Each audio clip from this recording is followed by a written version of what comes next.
Bonsoir à toutes et à tous, merci de nous rejoindre. C'est l'heure de l'invité du journal. France-Maroc, paix et développement durable, c'est le nom de cette fondation qui vient de voir le jour et qui a pour objectif, entre autres, de promouvoir la paix sociale sur les deux rives de la Méditerranée grâce au développement durable et de défendre l'utilité sociale et culturelle du développement économique. Pour nous parler ce soir de cette nouvelle fondation, nous recevons son fondateur, Hubert Seillan, qui est également professeur de droit honoraire et avocat à la Cour d'appel de Paris. Monsieur Seillan, bonsoir. Bonsoir. Et merci beaucoup de nous rejoindre. J'ai oublié une autre étiquette à votre présentation. Vous êtes également président de la GIREP, l'association girondine de recherche, d'échange et de perfectionnement. Pour ne rien oublier. Oui, merci. Alors, Monsieur Seillan, je le disais, cette nouvelle fondation, France-Maroc, paix et développement durable, vous venez de déposer ses statuts. Mais d'abord, comment est venue l'idée de cette fondation? C'est une vieille idée, en vérité, parce que mes relations avec le Maroc sont anciennes. Et par ailleurs, j'ai rencontré ici des gens d'une extrême qualité, d'une très grande qualité. Et je citerai au premier rang desquels Abdelkrim Benani, directeur aujourd'hui de la Cour royale, ancien conseiller de feu roi Hassan II.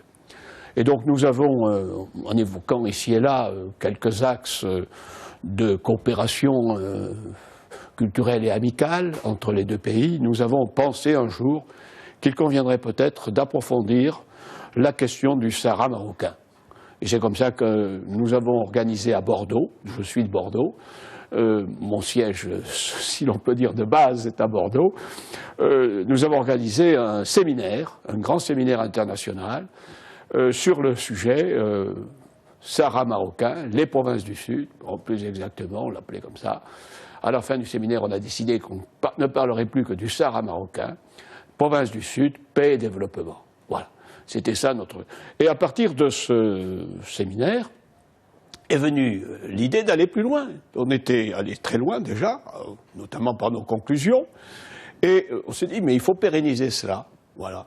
Et là, j'ai eu la chance d'avoir parmi les sponsors français de ce séminaire un industriel, Gilbert Boer, qui est industriel dans l'agroalimentaire et qui s'intéresse au Maroc, et qui m'a dit, voilà, moi ce qui m'intéresserait, c'est qu'on puisse trouver une structure qui... Voilà. Ben, je lui ai dit, très bien, mais il n'y a qu'une idée, il faut faire une fondation. Alors une fondation, c'est une association, mais qui... c'est une structure de droit français. Oui, c'est une structure de droit français, mais bon, c'est une association qui a une caractéristique principale, elle s'intéresse à des sujets...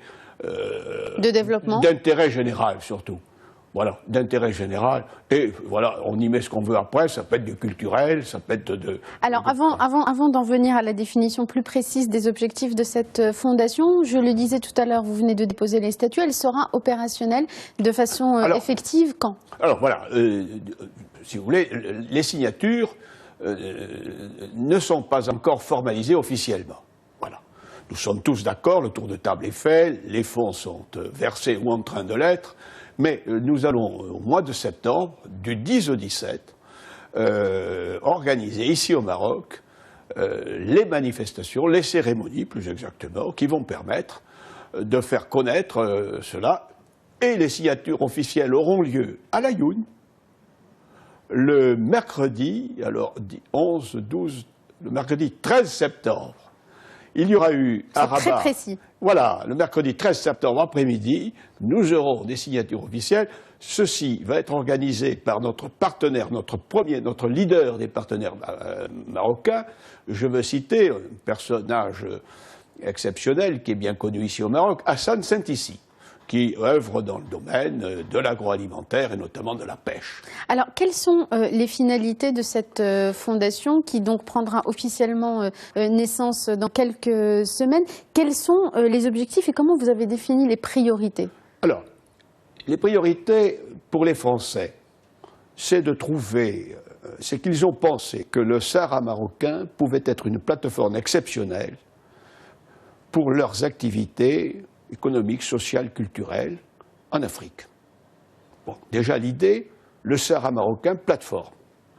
Pour les Marocains, c'est un peu la même idée. Ils savent bien que le Sahara est l'axe sur lequel on peut, une sorte de rotule qui peut permettre de développer des actions vers le sud ou vers le nord. ou vers le nord. Donc l'objectif à terme, c'est quoi? C'est de faire du Sahara marocain vise une plateforme des échanges entre l'Europe et si vous voulez, notre et la premier région objectif, c'est le Sahara marocain.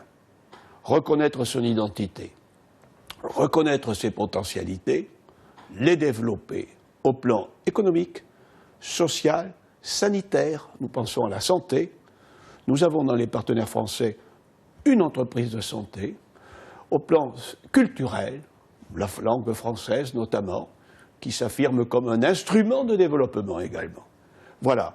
Donc ça, c'est le premier des objectifs. Il y en a un second, je viens de le dire. Pour les Marocains, l'axe nord et l'axe sud. Pour les Français, l'axe sud. Donc nous sommes dans l'idée que cette plateforme devra permettre aussi de valoriser les potentialités, bien sûr, mais surtout permettre des coopérations. Ce n'est pas la Fondation à faire du développement. Elle est là pour établir des contacts, permettre des liens et engager des projets. Je ne cache pas que nous allons sûrement, dans un premier temps, avoir des premiers effets dès 2018. Car nos partenaires sont dans l'agroalimentaire, et vous savez la place qu'occupe l'agroalimentaire dans le développement du Sahara. Mais je dis bien que ça, c'est notre premier programme de 5 ans. Mais finalement, c'est un programme de 5 ans. Voilà. Ce développement autour de tous ces partenariats et projets de développement que vous venez d'évoquer, c'est une sorte de levier, parce que vous insistez aussi beaucoup sur la portée sociale et culturelle que le mot est beau. Je me félicite de vous retrouver aussi pertinente, une fois de plus, j'allais dire. C'est gentil. Mais oui, parce que c'est le mot, c'est un levier. Les moyens de la Fondation ne sont pas des moyens extraordinaires. Il s'agit de trouver justement ces partenaires, de faciliter ces partenariats, ces engagements, ces convergences d'intérêts. C'est tout ce que nous cherchons. Mais surtout, alors là, la paix, on l'a oublié. C'est un des termes du nom même de la Fondation. Développement, oui, mais dans la paix. Est-il possible, chère madame, est-il possible d'envisager le développement sans la paix et la paix sans le développement? La réponse est tout le monde là.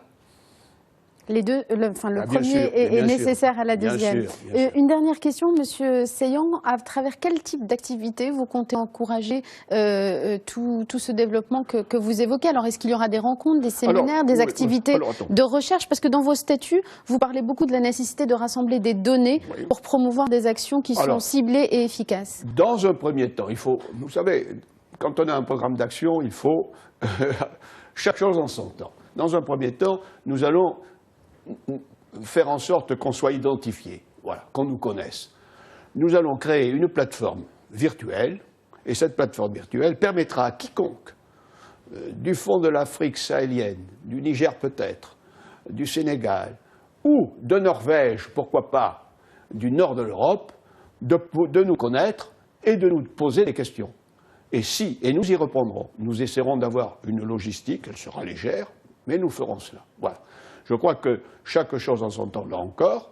Je disais, nous avons une dizaine d'entreprises qui lancent l'opération, mais dans 5 ans, combien serons-nous?